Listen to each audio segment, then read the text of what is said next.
édition spéciale sur I24 News et on revient évidemment sur les déclarations du procureur de la République François Molins tout à l'heure.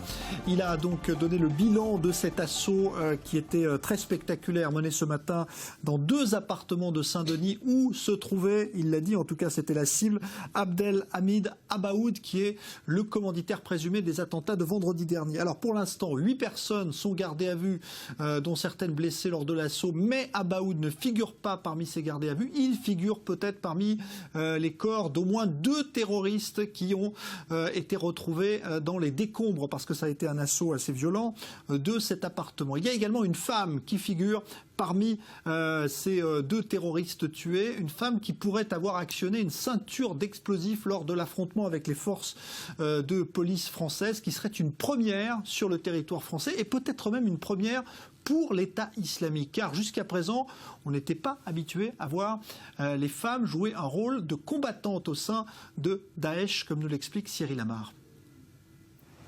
Under the niqabs, we often picture them as housewives, far from the weapons and battlefield.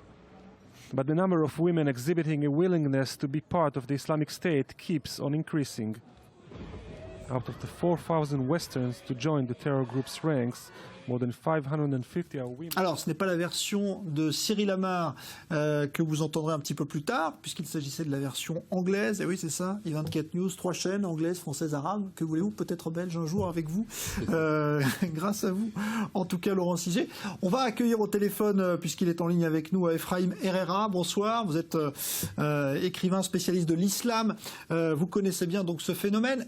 Jusqu'à présent, on n'était pas habitué à voir l'État islamique vanter les mérites de ses combattantes. Là, les policiers français se sont retrouvés ce matin face à une terroriste au féminin. C'est quelque chose d'étonnant pour vous? Pas du tout, ce n'est pas quelque chose d'étonnant. Il faut bien comprendre que dans le djihad, selon le droit musulman, il y a 2 formes. La forme offensive, et dans la forme offensive, les femmes ne peuvent participer que comme soignantes ou dans des rôles d'intendance. Elles n'ont pas le droit de participer au combat. Par contre, dans le djihad défensif, elles ont le devoir de remplir un rôle militaire actif sans même demander l'autorisation, ni de leur père, ni de leur mari. C'est ce qu'a proclamé d'ailleurs dans une fatwa en 2003 le Cheikh Qaradawi, auteur du livre le plus vendu dans le monde, musulman, après le Coran, qui a autorisé même les femmes à enlever leur voile pour mieux réaliser leurs attentats. Et vu que la France, pour l'État islamique, est une terre d'islam, usurpée aux musulmans qui l'avaient conquise au 8e siècle, c'est bien un djihad défensif d'attaquer la France. Et quand cette femme s'est fait sauter ce matin devant la police française, elle a accompli un devoir de djihad défensif, religieux, qui lui donnera le paradis et les plaisirs, parce que selon la formule du Cheikh Qaradawi, c'est une forme de martyr louable aux yeux d'Allah. Alors Ephraim Herrera, évidemment, on a déjà vu ce genre de situation, c'est-à-dire des femmes kamikazes dans des groupes terroristes islamistes. On l'a vu notamment au Moyen-Orient. Ce qui est nouveau, c'est de le voir en Europe aujourd'hui.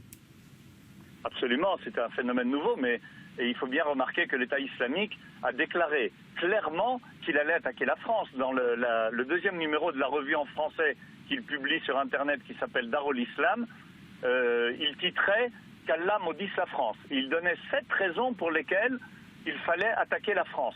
Une de celles-ci était que c'était une terre d'islam.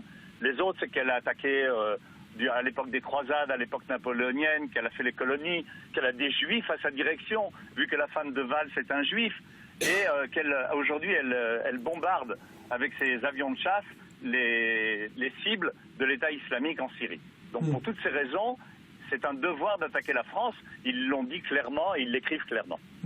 Qu'est-ce qui peut pousser, selon vous, une femme à se muer comme cela en bombe vivante et à exploser, à se faire exploser comme ça? Parce que c'est vrai qu'il faut quand même un certain détachement vis-à-vis de la vie. Pourquoi les femmes aussi adhèrent à ce principe? Si vous prenez les livres scolaires de l'autorité palestinienne, vous y verrez le devoir de la femme de participer au djihad défensif, clairement, et c'est ce qu'elle a appris à l'école, parce que c'est ce qu'on apprend aussi dans les mosquées des zones de non-droit en France. Il y a 1000 zones de non-droit en France, où les mosquées salafistes et les mosquées des frères musulmans fleurissent, et c'est ce qu'on y enseigne. Merci Ephraim Herrera, je rappelle que vous êtes spécialiste de l'islam. On va en parler avec vous dans un instant, mais on va quand même avant regarder le reportage de Cyril Amar en français cette fois. Sous leur niqab, on les imagine femmes au foyer, loin du front et des faits d'armes de leur alter ego masculin. Le plus souvent épouses, mères, recruteuses, voire promotrices de la violence sur les réseaux sociaux, elles sont pourtant de plus en plus nombreuses à afficher leur volonté de prendre part aux violences. Sur les 4000 occidentaux qui ont rejoint les rangs du groupe État islamique, plus de 550 sont des femmes ou des jeunes filles. La France est le pays qui en fournit le contingent le plus important. 63 Françaises ont déjà rejoint Daesh depuis l'Hexagone. À l'instar de Khayat Boumedienne, partie en Syrie juste avant que son mari, un certain Ahmedi Koulibaly, ne commette l'attentat de l'Hypercacher. Mais si des centaines de femmes ont rejoint au cours des 2 dernières années les terres du djihad, syriennes ou irakiennes, rares étaient celles qui avaient choisi la voie du martyr. Parmi elles, Muriel de Gauque, jeune Belge convertie à l'islam qui s'est faite sauter en novembre 2005 en Irak, au passage d'un convoi américain. Femme et kamikaze, le phénomène n'a rien de nouveau au Moyen-Orient. En Turquie, au Liban, en Irak ou encore en Israël, plus de 220 femmes kamikazes se sont sacrifiées en 2 décennies, soit près de 15% du total des attaques suicides.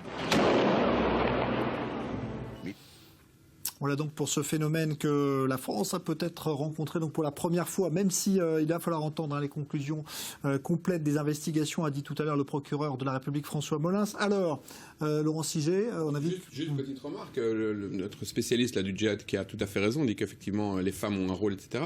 Mais il y a j'ai lu beaucoup d'articles qui montraient aussi que le rôle de la femme convertie, la Belge qui s'est fait sauter là en Irak contre les forces américaines, n'était pas une musulmane de souche. Il y a un phénomène de conversion à l'islam chez des jeunes qui sont probablement détachés de toute... qui ont des problèmes visiblement sociaux-culturels et qui rejoignent l'État islamique, mais qui sont à la base des gens qui viennent de milieux chrétiens.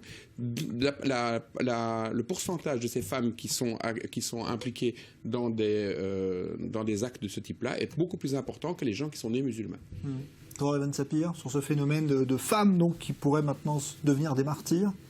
Au-delà de la question de ces femmes, évidemment, ça peut tout à fait choquer, troubler. Est-ce que, à mon avis, ce qui est peut-être plus important lorsqu'on a à l'esprit ce qui s'est passé ces derniers jours en France, c'est qu'il y a un nouveau phénomène qui est celui des kamikazes, qu'elles soient femmes ou qu'ils soient hommes, devant le Stade de France vendredi soir et aujourd'hui à Saint-Denis. Ça, c'est, comme l'a dit Yves Monet tout à l'heure, c'est un phénomène que la France ne connaissait pas.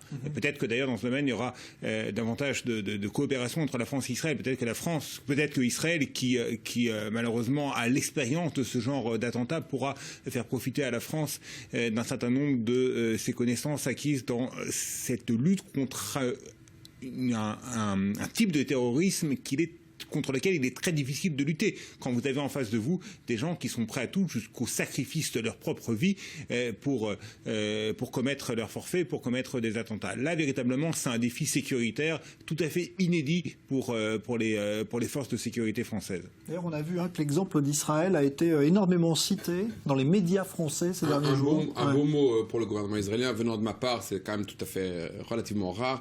C'est bien que le gouvernement israélien essaie quand même de proposer ses services et son aide à tous les niveaux au gouvernement français, parce que de ce point de vue-là, il n'y a pas de différence idéologique entre tous les pays libres. Il faut lutter contre ces... Mais est-ce qu'il y a une différence entre le terrorisme qui frappe la France aujourd'hui et celui qui frappe Israël? Si c'est ce terrorisme-là, je crois que visiblement, non.